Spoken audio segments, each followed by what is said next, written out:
Hi, it's Vanessa Udelman here.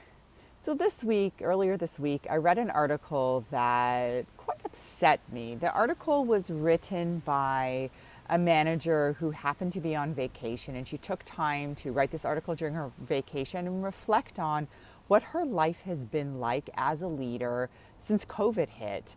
And she really reflected on the fact that her organization expected more now than ever before, that her workload had increased dramatically, yet the support that she had received from her organization was minimal, and she was really burning out.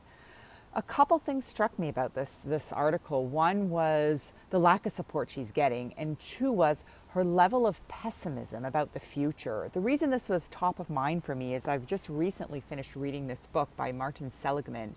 It's called Learned Optimism.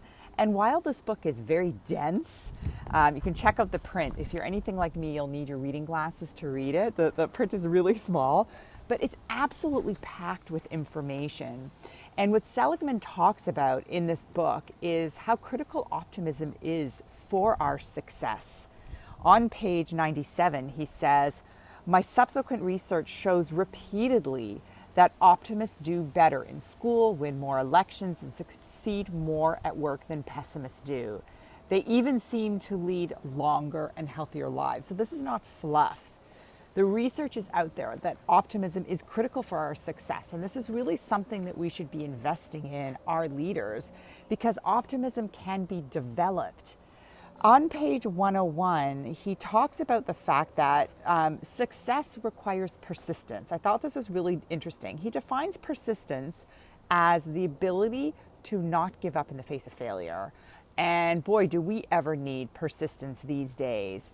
He then says that to choose people for success in challenging jobs, you need three characteristics. The first two I would have guessed. They're aptitude and motivation. The third one, he says, is optimism. So I found that really, really interesting. The good news is optimism is something that can be learned. In fact, in this book, he provides you with strategies to learn optimism. He also provides you with an assessment, so you can assess your level of optimism and pessimism.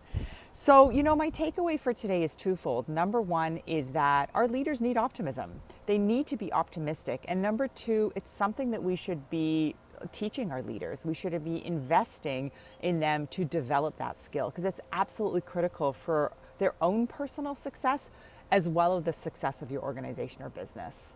So hope that was helpful. Thanks for listening. We'll see you next time.